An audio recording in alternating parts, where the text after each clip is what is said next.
Bonjour à tous, ravi de vous retrouver dans un nouveau JT des Voironnais. Dans quelques minutes, nous parlerons sécurité, notamment dans les commerces, avec mon invité, le commandant Yann Le Bourdonnec. Bonjour. Bonjour à vous. Vous dirigez le commissariat de police à Voiron. On se retrouve, si vous le voulez bien, dans quelques minutes. Mais avant cela, place au sommaire et à l'actu de la semaine. Au commencement, au Moyen-Âge, elle ne durait qu'un jour, puis deux, puis trois, puis deux. Qu'importe la durée pourvu qu'on ait l'ivresse. Gros succès encore pour la 661e foire de la Saint-Martin. Des pattes palmées, un poil plus résistant à l'eau. Ces chiens Terre-Neuve participaient il y a quelques jours avec leur maître à un rassemblement national et à des journées de test au lac de Paladru. Et puis dans l'agenda, tous au cirque ce week-end avec le festival international à la Brunerie et avec aussi un spectacle jeune public à la MJC, un humoriste du Jamel Comedy Club qui sera lui au grand angle, tout comme un spectacle de danse hip-hop. Doit-on encore présenter la foire de la Saint-Martin? Chaque année, les 10 et 11 novembre, Voiron se transforme en stand géant à ciel ouvert de l'avenue Rava au Mail. C'était la 661e édition le week-end dernier. Entre les animaux, les camelots, les manèges et les dégustations, Mathias Araez est allé braver la foule.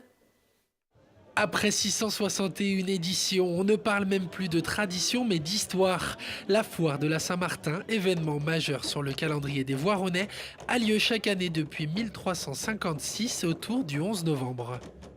Cette foire Saint-Martin en 2017, elle est fidèle à la tradition. C'est la 661e et on y retrouve toujours bien le carré agricole avec les producteurs locaux qui font la démonstration de leur savoir-faire et de leurs produits. On a toujours les quelques 450 exposants qui sont ici, les 25 buvettes associatives et puis toujours autant de convivialité avec, pour l'instant et jusqu'à preuve du contraire, le temps qui reste clément. Pas de chance, quelques minutes plus tard, les premières gouttes tombent sur le parvis de l'église Saint-Bruno. En même temps, que serait une Saint-Martin sans la pluie? La voix officielle de la foire, un certain Martin, s'oppose farouchement à tout changement dans l'organisation de cette fête populaire. Il ne faut pas qu'elle change, c'est un lien énorme, social énorme.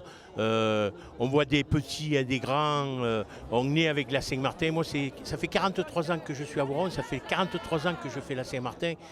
Je ne voudrais pas qu'on l'enlève parce que c'est magnifique. Même son de cloche chez cette Voironnaise, pas effrayée non plus par les gouttes.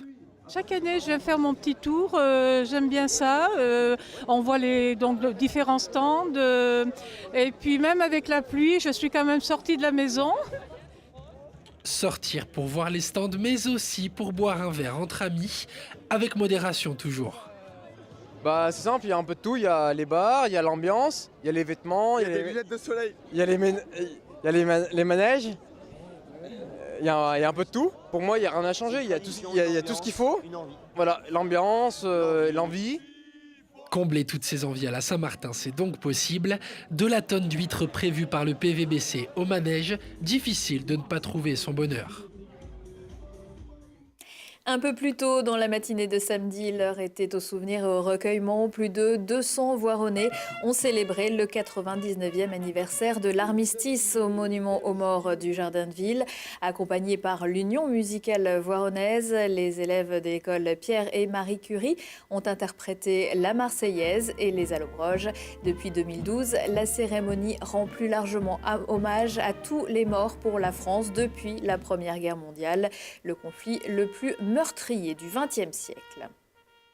Depuis quelques années, on a pris l'habitude de voir auprès des secours des chiens pour aider à récupérer des victimes. En fonction de ses caractéristiques, chaque race a sa spécialité. Séisme, avalanche ou sauvetage dans l'eau. La Fédération nationale des maîtres chiens sauveteurs aquatiques organisait son rassemblement annuel il y a peu au lac de Paladru. Reportage de Laurie Baillet.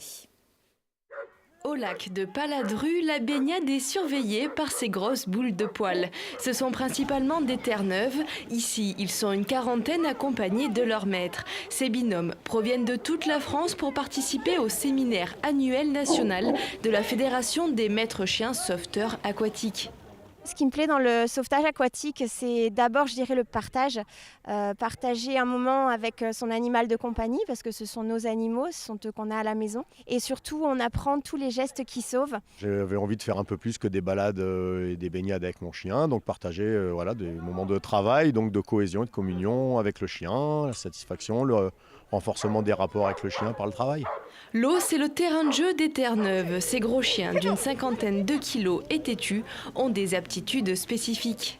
On utilise essentiellement le Terre-Neuve et le Lancière. Pourquoi ? Parce qu'ils ont développé des caractéristiques morphologiques sur l'île de Terre-Neuve qui permettent de les avoir. Entre autres, les grands poils, l'isolation du sous-poil, un poitrail très développé pour pouvoir respirer dans l'eau et pratiquer des longues distances, une queue assez forte, assez puissante pour pouvoir servir de gouvernail. Les 4 pattes palmées, en fait, c'est la membrane interdigitale qui est très développée et qui leur permet de prendre des appuis et de pouvoir nager avec leurs 4 pattes, ce qui est à contrario des autres chiens qui nagent plutôt avec les antérieurs. Ce séminaire, c'est l'occasion de travailler la complicité du binôme, de partager les expériences et de revoir les bases. Aujourd'hui, on travaille sur des exercices de rapport d'embarcation, de rapport de planche à voile, de victimes. Et pour eux, c'est une récompense de travailler avec son maître à leur travail, plutôt de jouer, parce qu'effectivement, ça reste du jeu. La Fédération nationale des maîtres chiens sauveteurs aquatiques se bat tous les jours pour obtenir la reconnaissance officielle auprès des organismes de secours, au même titre que les chiens d'avalanche. La neige, justement, est arrivée. C'est le moment de vous équiper. Vous ne serez sans doute pas tout seul le 18 novembre à la salle des fêtes à l'occasion de la bourse du Voiron Ski Montagne. Ouverture des portes à 14h, rideau à 17h pour les adultes comme pour les enfants. C'est le bon plan pour trouver du bon matériel d'occasion, des conseils et des prix défiant toute concurrence pour les planches, les chaussures, les casques, avec aussi une section vêtements. Pour les vendeurs, le dépôt du matériel se fait sur place vendredi après-midi de 14h à 17h et samedi de 9h à midi. Le PVBC pourra se rendre à Perpignan plus détendu ce week-end. Les Voironnaises pointent désormais à la 3e place du classement général de National 1.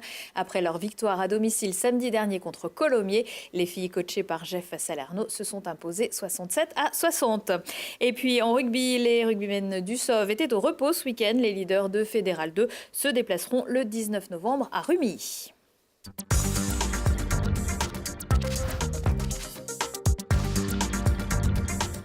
Je me tourne à présent vers vous, Yann Le Bourdonnec. Je rappelle que vous dirigez le commissariat de police à Voiron. Vous comptez combien d'agents ?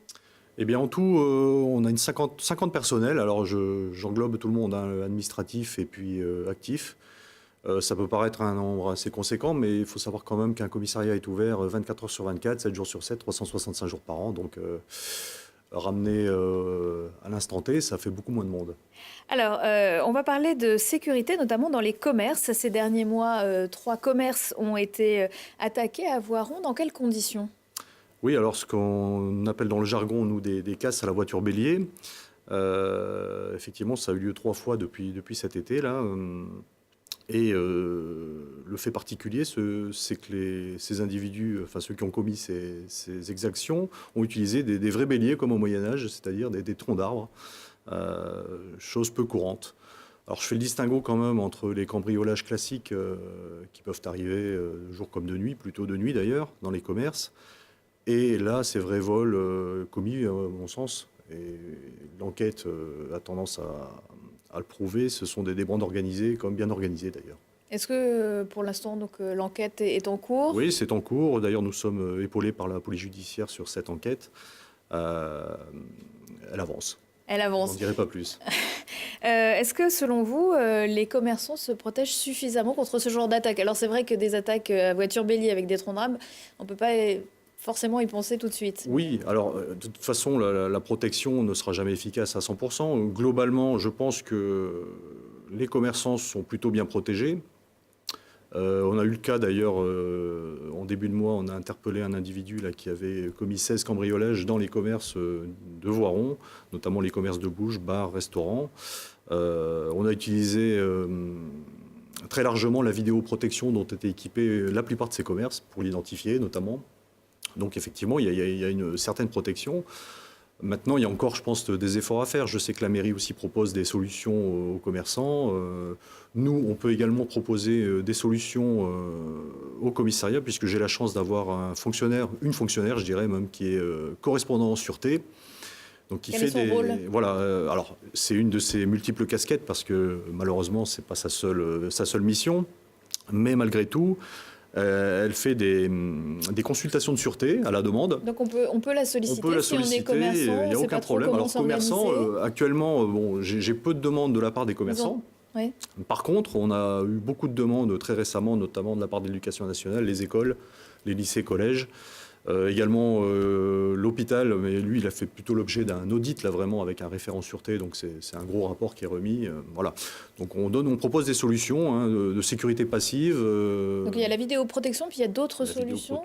Oui, il y a les obstacles naturels qu'on peut utiliser, du mobilier urbain, des protections vraiment bâtimentaires.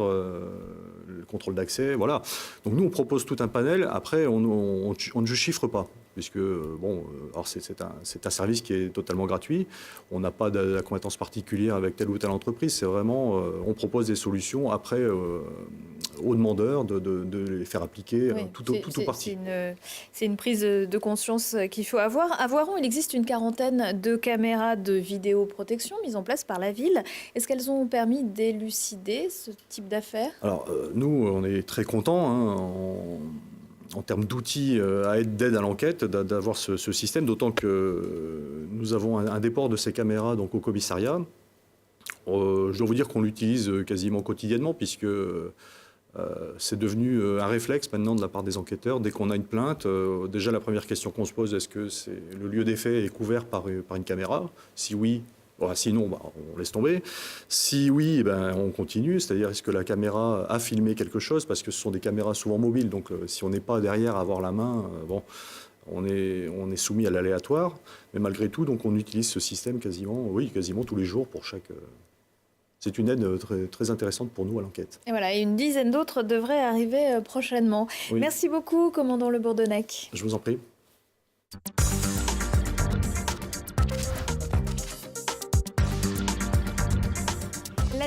La 16e édition du Festival international du cirque vous attend du 16 au 19 novembre sous le chapiteau de la Brunerie, au programme des équilibristes chinois, du main à main du Pérou, des funambules marocains, un clown chilien ou la famille Casselli et ses éléphants. Des numéros exceptionnels présentés par Jean-Pierre Foucault, jugés par un jury de personnalités, un jury d'enfants et des voironnais du public venu de toute la région. Attention, la séance de samedi après-midi est déjà complète. Dans un autre genre, la MJC de Voiron accueille une épopée de cirque, chansons, histoire et marionnettes. Bobine et flacon par la compagnie Artiflette. C'est un spectacle à partir de 4 ans proposé samedi 18 novembre à 15h pour rentrer dans l'univers de Lucette et de l'araignée Marie-Renée. Alban Ivanov et son élément perturbateur, c'est le nom de son spectacle. C'est peut-être aussi le nom du vilain manteau qu'il porte sur son affiche. Vous le verrez si vous allez au Grand Angle le 18 novembre. Il fait partie du Jamel Comedy Club. Attention, il a pour habitude de prendre à partie les spectateurs. Ça s'en va et ça revient. Le chorégraphe Bouba Landil-Chouda et la compagnie Malka seront de retour au Grand Angle le mardi 21 novembre pour présenter leur nouveau spectacle baptisé Boomerang. Il sera également possible de discuter avec les artistes à la fin du spectacle. C'est la fin de ce JT des Voironnais que vous retrouvez le mercredi à 18h45 et 19h45. Merci de nous avoir suivis et à la semaine prochaine.